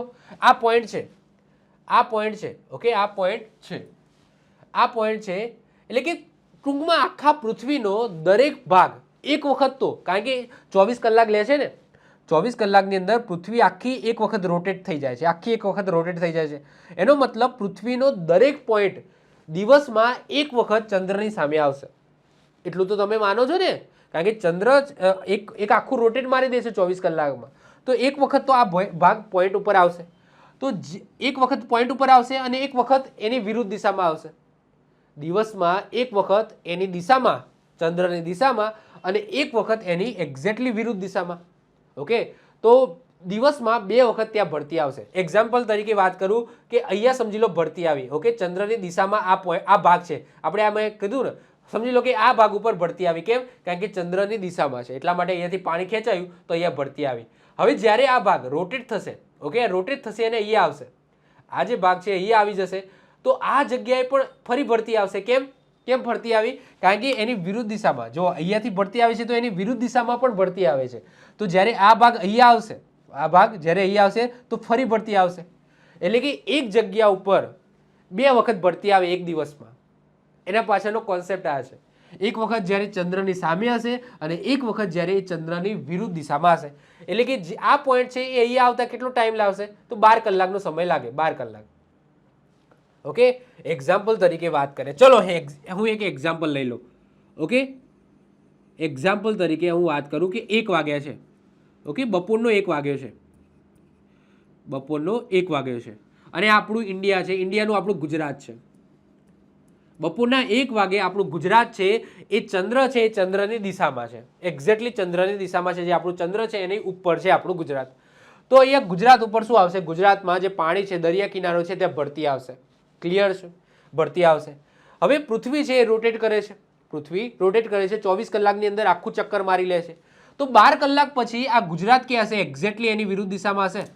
એટલે કે 1 વાગ્યો છે તો 12 વાગે, રાતે 12 વાગે, રાત્રે 12 વાગ્યાની વાત કર તો રાત્રે 12 વાગે, રાતે 12 વાગે આપણું ગુજરાત છે એ અહીંયા હશે. ઓકે, ગુજરાત અહીંયા હશે, ગુજરાત અહીંયા હશે. બપોર હતી, બપોરે 1 વાગે ભરતી આવી, હવે રાત્રે 12 વાગે, ઓકે, આપણું ગુજરાત અહીંયા હશે. એટલે કે 12 કલાક પછી, 12 કલાક પછી. ઓકે, એ આખું અહીંયા આવી જશે. અહીંયા આવશે તો આ જગ્યાએ ભરતી આવશે. ઓકે, અહીંયા જે પણ ભાગ આવતો હોય, અહીંયા હવે યુએસએ આવતો હોય કે ઓસ્ટ્રેલિયા આવતો હોય, જે પણ હોય, કે કેનેડા આવતો હોય, જે પણ હોય, તો ત્યાં ભરતી આવશે. તો એને વિરુદ્ધ દિશામાં પણ શું આવશે? ભરતી આવશે. એટલે કે ગુજરાતમાં 12 વાગે ફરી ભરતી આવશે, કારણ કે એક્ઝેક્ટલી એ ચંદ્રની ઓપોઝિટ દિશામાં છે. તો એનો મતલબ શું કે એક જ દિવસની અંદર ગુજરાતમાં 2 વખત ભરતી આવે. એ જ રીતના સમજી લો કે આ જગ્યાએ હશે. ઓકે, 6 કલાક પછી અહીંયા હશે, 6 કલાક પછી 12 કલાક પછી અહીંયા હશે, 6 કલાક પછી અહીંયા હશે ને, અહીંયા 6 કલાક પછી અહીંયા, તો ત્યારે ગુજરાતમાં ઓટ હશે. શું હશે? ઓટ હશે. ઓટ હશે. એ જ રીતના અહીંની વિરુદ્ધ દિશામાં તમે પકડો, આની વિરુદ્ધ દિશા પકડો, તો ત્યારે પણ શું હશે? ઓટ હશે. તો ભરતી આવી 1 વાગે, પછી 6 વાગે, સાંજના 6 વાગે આપણું ગુજરાત અહીંયા હશે. આપણું ગુજરાત અહીંયા હશે તો ત્યાં શું આવશે? ઓટ આવશે. શું આવશે? ઓટ આવશે. કારણ કે પાણી અહીંયાથી દબાય છે અને બંને બાજુ ખેંચાય છે. પાણી અહીંયા દબાય ત્યારે જ બંને બાજુ ફૂલે ને, મતલબ બંને બાજુ અહીંયા ભરતી આવી અને અહીંયા ભરતી આવી, એનો મતલબ શું કે અહીંયા ઓટ આવી હશે, કારણ કે પાણી આમ ગયું હશે. મેં ઉદાહરણ આપ્યું ને કે આ પાત્ર છે, આ પાત્રની અંદર પાણી ભરેલું છે, આ પાત્રની અંદર હું હાથ મૂકું છું, એનો મતલબ શું કે અહીંયા ઓટ આવી અને બંને બાજુ પાણી ગયું તો બંને બાજુ શું આવી? ભરતી આવી. તો એ જ રીતના એ જ વસ્તુ અહીંયા કોન્સેપ્ટ પણ ક્લિયર થાય છે. તો દર 6 કલાકે ભરતી અને ઓટનું રોટેશન થતું રહે છે. ભરતી આવી તો એના 6 કલાક પછી ઓટ આવશે, પછી 6 કલાક પછી ફરી ભરતી આવશે, પછી 6 કલાક પછી પાછી ઓટ આવશે. ક્લિયર? તો આ ભરતી અને ઓટ દિવસમાં આ રીતના 2 વખત આવે છે. I hope so concept clear થઈ ગયો હશે. હું તમને આ આખું આ ભરતી ઓટ માટેનું જ છે. હવે એ કોન્સેપ્ટ સમજો કે પૂનમ અને અમાસના દિવસે સૌથી મોટી ભરતી આવે છે. રોજ ભરતી અને રોજ ઓટ આવે છે, પરંતુ પૂનમ અને અમાસના રોજ સૌથી મોટી ભરતી આવે અને આઠમ આવે ને, આઠમ ત્યારે સૌથી મોટી ઓટ આવે. ઓકે, હવે એવો કોન્સેપ્ટ શું છે સમજો. પૂનમ અને અમાસના રોજ શું થાય છે? જો સમજી લો કે અહીંયા સૂર્ય છે. ઓકે, અહીંયા આપણો સૂર્ય છે. ઓકે, સૂર્ય અહીંયા છે અને હું સમજી લો કે આપણું રોટેશન કરાવી દઉં છું. સમજી લો. ઓકે, માની લો. ઓકે, પહેલા અહીંયા આ સમજી લો. ઓકે, સમજી લો કે અહીંયા સૂર્ય છે. શું છે? સૂર્ય છે. સૂર્યનું સ્થાન ફિક્સ હોય. ઓકે, અહીંયા સૂર્ય છે, આ સૂર્ય નથી. ઓકે, આ સૂર્ય નથી, અહીંયા સૂર્ય છે. ઓકે, અહીં સૂર્ય છે. ઓકે, હવે અહીંયા સૂર્ય છે, અહીંયા પૃથ્વી છે અને અહીંયા ચંદ્ર છે. તો મને એમ કહો પૂનમ છે કે અમાસ છે? તો અમાસ છે. ઓકે, સૂર્યનો જે ભાગ, પૃથ્વીનો ચંદ્ર છે, આ ચંદ્રનો આ ભાગ છે ચમકતો હશે સૂર્ય બાજુનો, તો આ બાજુ શું હશે? અમાસ હશે. તો અમાસના રોજ શું થાય છે? તો સૂર્ય અને ચંદ્ર છે ને બંને એક લાઇનમાં આવી જાય છે, એટલે એક જ દિશામાં આવી જાય છે, જેના કારણે સૂર્ય અને ચંદ્રનું બંનેનું ગુરુત્વાકર્ષણ બળ છે એ પૃથ્વી ઉપર લાગે છે, જેના કારણે પાણી વધારે ખેંચાય છે. અને વધારે ખેંચાય છે તો અહીંયા ભરતી પણ મોટી આવે છે. એટલા માટે અમાસના દિવસે સૌથી મોટી ભરતી આવે. આ જ વાક્ય પૂનમના દિવસે પણ લાગુ પડે છે. પૂનમના રોજ પણ સૌથી મોટી ભરતી આવે. હવે પૂનમનો મતલબ શું?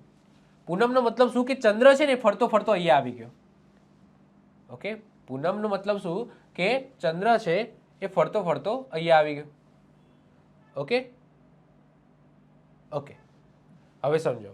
સૂર્ય હતો એ ત્યાં જ છે, ચંદ્ર પહેલા અહીંયા હતો, હવે અહીંયા આવી ગયો. હવે અહીંયા આવી ગયો તો એનો મતલબ તમને ખબર છે કે ચંદ્ર હોય એ બાજુ શું હોય? ભરતી હોય. અને એની વિરુદ્ધ બાજુએ પણ ભરતી હોય, અને આની વિરુદ્ધ બાજુએ સૂર્ય છે એનો શું ગુરુત્વાકર્ષણ બળ લાગે. તો અહીંયા પૂનમ છે તો પૂનમના રોજ પણ સૌથી મોટી ભરતી આવશે. જો ભરતી અને ઓટ મેં કીધું એમ દિવસમાં 2 વખત ભરતી, 2 વખત ઓટ આવે, પરંતુ પૂનમ અને અમાસ હશે ત્યારે સૌથી મોટી ભરતી આવશે અને અહીંયા સૌથી મોટી ઓટ આવશે. સૌથી મોટી ઓટ અને સૌથી મોટી આ બાજુ ભરતી આવશે. ક્લિયર છે? અને જ્યારે આઠમ હોય, આઠમનો મતલબ શું કે આ જ્યારે ચંદ્ર છે ને એ જ્યારે સેન્ટરમાં હોય ને, સેન્ટરમાં આઠમ છે. આઠમ. ઓકે, અહીંયા છે. ઓકે, આ આઠમ છે. આઠમ એટલે શું કે સૂર્ય તો હતો ત્યાં જ છે, પરંતુ ચંદ્ર ફરતો અહીંયા આવ્યો, આ જગ્યા ઉપર આવ્યો. તો આ જગ્યા ઉપર આવે તો સૂર્ય છે પોતાનું ગુરુત્વાકર્ષણ બળ આ અહીંયા લગાવશે, પૃથ્વીના આ બાજુ લગાવશે, જ્યારે ચંદ્ર છે એ પોતાનું ગુરુત્વાકર્ષણ અહીંયા લગાવશે, કારણ કે ચંદ્ર અહીંયા છે. ઓકે, તો આ ભાગમાં ચલાવશે. તો પૃથ્વી અને સૂર્ય આ બંનેનો ચંદ્ર અને પૃથ્વી છે, ચંદ્ર અને સૂર્ય છે એ પોતાનું જે ગુરુત્વાકર્ષણ બળ પૃથ્વી ઉપર લાગે છે એકબીજાને કેન્સલ આઉટ કરે છે. શું કરે છે? કેન્સલ આઉટ કરે છે. સમજો હું શું કહેવા માંગુ છું. ઓકે, હું શું કહેવા માંગુ છું સમજો. ચલો હું આ રીતના કરી દઉં એટલે તમને વધારે આઈડિયા આવે. ઓકે, સૂર્ય હતો ત્યાં જ છે, સૂર્ય અહીંયા છે. ઓકે, ચંદ્ર છે ફરતો ફરતો આ રીતના આવે છે. ઓકે, અહીંયા હોય તો એનો મતલબ શું કે આ શું થયું? અમાસ થઈ. ચંદ્ર અહીંયા હતો તો એનો મતલબ શું? આ પૂનમ થઈ. તો અમાસ અને પૂનમ હશે તો તમને ખબર જ છે કે વધારે ગુરુત્વાકર્ષણ બંનેનું પ્લસ થઈ જશે. ચંદ્ર અને સૂર્યનું ગુરુત્વાકર્ષણ બળ પ્લસ થઈ જશે તો સૌથી મોટી બળતી અને સૌથી મોટી ઓટ આવશે. પરંતુ જ્યારે ચંદ્ર આઠમના રોજ હોય, આઠમમાં શું હશે? ચંદ્ર અહીંયા હશે કાં તો અહીંયા હશે. ઓકે, કાં તો અહીંયા હોય કાં તો અહીંયા હોય. તો ચંદ્ર છે એ પોતાનું ગુરુત્વાકર્ષણ બળ લગાડશે અને સાથે સાથે સૂર્ય પોતાનું ગુરુત્વાકર્ષણ બળ અહીંયા લગાવશે આમ ખેંચવા માટે. તો એના કારણે સૌથી નાની બળતી અને સૌથી નાની ઓટ આઠમના રોજ હોય. કેમ? કારણ કે ચંદ્ર છે અહીંયા હશે કાં તો અહીંયા હશે અને સૂર્ય તો આ બાજુ જ છે. તો આનું ગુરુત્વાકર્ષણ બળ એના વિરુદ્ધમાં આનું ગુરુત્વાકર્ષણ બળ પડે છે એટલે કે એકબીજાને કેન્સલ આઉટ કરે છે. એના માટે જ સૌથી નાની ભરતી અને સૌથી નાની ઓટ આઠમના રોજ હોય. સૌથી મોટી ભરતી અને સૌથી મોટી ઓટ ક્યારે હોય? પૂનમ અને અમાસના રોજ હોય. ક્લિયર? તો આઈ હોપ સો આ કોન્સેપ્ટ છે તમારો ક્લિયર થઈ ગયો હશે. ચલો હવે હું થિયરી છે થિયરી સમજાવી દો ખાલી. ઓકે, તમને 3D મોડલથી આઈ હોપ સો આ વસ્તુ ક્લિયર થઈ ગઈ હશે. ચલો આવી જાઓ. તો ભરતી અને ઓટ કઈ રીતના થાય છે એના કહી દીધા. હવે આ સમજો કે પૂનમ અને અમાસની ભરતી. તો આ દિવસે દરિયો સૌથી મોટી ભરતી આવે છે. ઓકે, પૂનમ અને અમાસની અંદર દરિયાની અંદર સૌથી મોટી ભરતી આવે છે અને એવું કહેવું હોય તો કહી શકાય સૌથી મોટી ઓટ પણ આવે છે. સ્થિતિ જ્યારે સૂર્ય, પૃથ્વી અને ચંદ્ર ત્રણે એક જ લાઈનમાં હોય, પછી ને ભલે ને ચંદ્ર આ બાજુ હોય કે આ બાજુ હોય. જો અહીંયા મહાભરતી લખેલું છે. કેમ? આ અમાસ અને પૂનમનો સમયગાળો હોય. કાં તો ચંદ્ર અહીંયા હોય કાં તો ચંદ્ર અહીંયા હોય. ઓકે, તો આ ત્રણે એક જ લાઈનમાં હશે ત્યારે શું થશે? ચંદ્ર અને સૂર્ય આ બંનેનું ગુરુત્વાકર્ષણ બળ પૃથ્વીમાં એક જ દિશામાં લાગશે. બંનેનું એક જ દિશામાં લાગશે. એના કારણે સૌથી મોટી ભરતી હશે. સાથે સાથે અહીંયા સૌથી મોટી ઓટ પણ હશે. એવું તમારે કહેવું હોય કહી શકો. ઓકે, આ બે દિશામાં સૌથી મોટી ઓટ હશે. પરિણામ શું કે સૂર્ય અને ચંદ્ર બંનેનું ગુરુત્વાકર્ષણ બળ ભેગું મળીને પાણીને જોરથી ખેંચે છે જેથી ગુરુત્તમ ભરતી કહેવામાં આવે છે. એ જ રીતના આઠમની ભરતી. આઠમમાં શું થાય છે? તો સુદ અને વદ પક્ષની આઠમ એના દિવસે ભરતી પ્રમાણમાં ઓછી હોય છે. કેમ? કારણ કે ચંદ્ર અહીંયા હોય છે. ચંદ્ર અહીંયા હોય છે જેનાથી આ એ ચંદ્ર છે પોતાનું ગુરુત્વાકર્ષણ બળ અહીંયા લગાવશે, આ બંને પોઈન્ટ ઉપર લગાવશે અને સૂર્ય પોતે અહીંયા છે તો અહીંયા લગાવશે જેનાથી ચંદ્રનું ગુરુત્વાકર્ષણ બળ અને સૂર્યનું ગુરુત્વાકર્ષણ બળ એકબીજાને કેન્સલ આઉટ કરે છે. એટલા માટે પાણી છે ને ઓછું ખેંચાય છે. એટલા માટે સૌથી નાની ભરતી અને સૌથી નાની ઓટ તમને આઠમના રોજ જોવા મળશે જ્યારે સૂર્ય અને ચંદ્ર પૃથ્વીની એકબીજાના કાટખૂણે આવે છે. પરિણામે સૂર્ય અને ચંદ્રનું બળ એકબીજાને વિરુદ્ધ દિશામાં કામ કરે છે જેથી પાણીનું ખેંચાણ સૌથી ઓછું થાય છે. એને લઘુત્તમ ભરતી કહેવામાં આવે છે. તો આઈ હોપ સો ભરતી કેમ આવે છે, ક્યારે આવે છે અને એના પાછળનું કારણ શું છે તમને ખ્યાલ આવી ગયો હશે. હવે ચંદ્રને લઈને અમુક નાના કોન્સેપ્ટ છે સમજી લે. જેમ કે સુપરમૂન. કોઈક વખત આવો શબ્દ સાંભળ્યો હશે સુપરમૂન. એનો મતલબ શું થાય?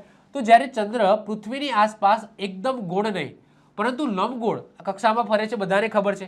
ઓકે, આ પૃથ્વી છે તો આ રીતના ફરે છે. ઓકે, ચંદ્ર છે આ રીતના ફરે છે. તો જ્યારે ચંદ્ર સૌથી નજીકના ભાગમાં હોય, ઓકે, ચંદ્ર છે ફરતો ફરતો ફરતો ફરતો ફરતો જ્યારે પૃથ્વીની સૌથી નજીક આવી જાય, ઓકે, તો એ સમયે ચંદ્ર છે ને નોર્મલ ચંદ્ર કરતાં થોડો મોટો દેખાય છે તો એને સુપરમૂન કહેવામાં આવે છે. તો જ્યારે ચંદ્ર પૃથ્વીની સૌથી નજીક હોય તે દિવસે પૂનમ હોય તો તે સ્થિતિમાં સુપરમૂન કહેવામાં આવે છે. પરિણામ આ દિવસે ચંદ્ર સામાન્ય પૂનમ કરતાં 7 થી 14% મોટો અને આશરે 30% વધુ તેજસ્વી દેખાય છે. બે સુપરમૂન વચ્ચે 1 વર્ષ 1 મહિનો અને 18 દિવસ જેટલું અંતર હોય છે. તમે જુઓ કે આ નોર્મલ ચંદ્ર છે અને આ સુપરમૂનમાં થોડો મોટો દેખાય છે. એટલે કે ટૂંકમાં લંબ ગોળાકાર તમને ખબર જ છે કે ચંદ્ર છે ગતિ કરે છે પૃથ્વીની. તો જ્યારે આ ભાગમાં હોય અને એક એવી સ્થિતિ આવી જાય કે ભાઈ સૂર્ય આ બાજુ છે, ઓકે, અને સમજી લો કે ચંદ્ર આ બાજુ છે અને એ સમય પૂનમ છે. તો પૂનમ છે તો ઓબ્વિયસલી ચંદ્ર છે એ એક તો નજીક છે, સાથે સાથે પૂનમ છે તો વધારે તેજસ્વી અને વધારે મોટો દેખાતો હશે. તો એવી સ્થિતિ ક્યારે આવે છે? 1 વર્ષ 1 મહિનો અને 18 દિવસે. દર 1 વર્ષે 1 મહિનો અને 18 દિવસે આવે છે તો એ જે ઘટના છે એને સુપરમૂન કહેવામાં આવે છે. એના પછી સ્ટ્રોબેરી મૂન. હવે સ્ટ્રોબેરી મૂનમાં ચંદ્ર છે સ્ટ્રોબેરી જેવો નથી દેખાતો, પરંતુ આ નામ આપવામાં આવે છે. આ નામ અમેરિકાના આદિવાસી નેટિવ લોકો છે, નેટિવ અમેરિકન લોકો છે એના પરથી પડ્યું છે. આ નામનો ચંદ્રનો રંગ કે કદ સાથે કોઈ સીધો સંબંધ નથી, કોઈ વૈજ્ઞાનિક સંબંધ નથી કે ભાઈ સ્ટ્રોબેરી જેવો દેખાય છે. જૂન મહિનામાં આછા લાલ રંગની સ્ટ્રોબેરી પાકે છે અને તે જ સમયે આ પૂનમ આવતી હોવાથી આને સ્ટ્રોબેરી મૂન કહેવામાં આવે છે. પરિણામ, આ પૂનમ શિયાળા પછી આવતા ઉનાળામાં સમર સોલિસ્ટાઇસ સૌથી લાંબો દિવસની નજીક હોય છે, તેથી ચંદ્ર આકાશમાં ઘણો મોટો અને તેજસ્વી દેખાય છે. પરંતુ આવું લાલ અહીંયા મેં ઇમેજમાં બતાવ્યો છે એવો નથી દેખાતો, આ જસ્ટ મેં બતાવ્યો છે. ઓકે, તો આને સ્ટ્રોબેરી મૂન ત્યાંના લોકો, અમેરિકાના લોકો કહે છે. આપણે ઇન્ડિયામાં આવું કંઈ છે નહીં. બ્લુ મૂન, અહીંયા ભલે લખ્યું છે બ્લુ મૂન, પરંતુ રંગ સાથે કોઈ સંબંધ નથી. એ જે વ્હાઇટ દેખાય છે એ જ દેખાય છે. પરંતુ બ્લુ મૂન કેમ કહેવામાં આવે છે? તો આ નામના ચંદ્રનો રંગ સાથે કોઈ સંબંધ નથી. આ એક સાપ્તાહિક ખ્યાલ છે. સામાન્ય રીતે એક કેલેન્ડરના મહિનામાં એક જ પૂનમ હોય છે, પરંતુ જ્યારે અંગ્રેજી કેલેન્ડર મુજબ એક જ મહિનામાં જ્યારે 2 પૂનમ આવે તો બીજી પૂનમના ચંદ્રને બ્લુ મૂન કહેવામાં આવે છે. તમને ખબર છે આપણે ગુજરાતી કેલેન્ડરમાં તો એક મહિનામાં એક વખત પૂનમ આવે, એક વખત અમાસ આવે, પરંતુ અંગ્રેજી કેલેન્ડર મહિનામાં તમને ખબર છે 31 દિવસનો મહિનો હોય. 31 દિવસના મહિનામાં સમજી લો કે 1લી તારીખે પૂનમ આવી ગઈ તો ચાન્સીસ છે તે 31 તારીખે પણ પૂનમ હોય. તો જ્યારે અંગ્રેજી મહિનાના કેલેન્ડરમાં એક જ મહિનાની અંદર તમને 2 પૂનમ જોવા મળે તો આ જે બીજી પૂનમ આવે છે ને એને બ્લુ મૂન કહેવામાં આવે છે. ઓકે, રંગ સાથે કોઈ સંબંધ નથી. પરિણામ, આ ઘટના દર 2-3 વર્ષે એકાદ વાર ઘટતી હોય છે. તે સમયે ચંદ્ર વાદળી દેખાતો નથી, પરંતુ સામાન્ય સફેદ જ દેખાય છે. ઓકે, લખ્યું છે બ્લુ મૂન, પરંતુ એકચ્યુઅલી બ્લુ કલરનો મૂન હોતો નથી. પરંતુ આ ઘટના થાય છે કોઈક વખત અંગ્રેજી કેલેન્ડરમાં એક જ મહિનામાં 2 વખત પૂનમ આવે તો આવી ઘટના 2-3 વર્ષે એકાદ વાર થતી હોય છે, તો એને બ્લુ મૂન કહેવામાં આવે છે. એના પછી રેડ મૂન. આ રેડ મૂન તો અમે આગળ સમજાવી દીધું. ચંદ્રગ્રહણ, જ્યારે ચંદ્રગ્રહણ થાય ત્યારે રેડ મૂન કહેવામાં આવે છે. તેને બ્લડ મૂન પણ કહેવામાં આવે છે. આ ઘટના માત્ર પૂર્ણ ચંદ્રગ્રહણ દરમિયાન જ બને છે. જ્યારે પૃથ્વી ચંદ્ર અને સૂર્યની વચ્ચે આવી જાય ત્યારે પૃથ્વીનો પડછાયો ચંદ્ર ઉપર પડે છે. પરિણામે પૃથ્વીના વાતાવરણમાંથી પસાર થતો સૂર્યપ્રકાશ રેલ સ્કેટરિંગ પ્રક્રિયાના કારણે વિખરાઈ જાય છે. માત્ર લાલ રંગના તરંગો જ ચંદ્ર સુધી પહોંચે છે. તેથી ચંદ્ર છે એ લાલ તાંબાના રંગ જેવો દેખાય છે. તો એને શું કહેવામાં આવે છે? રેડ મૂન કહેવામાં આવે છે. ઓકે, તો આઈ હોપ સો તમને આ વિડીયો ગમ્યો હશે. આ સાથે આપણું બ્રહ્માંડ છે એ અહીંયા પૂર્ણ થાય છે. હવે આપણે જે ફિઝિકલ જીઓગ્રાફીની અંદર જે બીજા બધા ટોપિકો છે એ આપણે જોઈશું, પણ તે જો આપણે બ્રહ્માંડ છે એને આપણે અહીંયા પૂર્ણ જાહેર કરીએ છીએ. તો આઈ હોપ સો તમને લેક્ચર ગમ્યો હશે. લેક્ચર ગમ્યો હોય તો વિડીયોને લાઇક કરી દો, મિત્રો સાથે શેર કરી દો. જો તમે આ ચેનલ પર પહેલી વખત આવ્યા હોય અને આ મુખડું છે પહેલી વખત જોતા હોત તો ચેનલને સબસ્ક્રાઇબ કરીને બાજુમાં બેલ આઇકન છે એ પણ દબાવી દેજો, જેથી કોઈ નવો વિડીયો અપલોડ કરું તેની નોટિફિકેશન તમને મળતી રહે અને તમને તમારો કોઈ પણ વિડીયો છે મિસ ના થાય. તો મળીશું નેક્સ્ટ લેક્ચરમાં. Bye, all the best. Jai Hind, જય ભારત.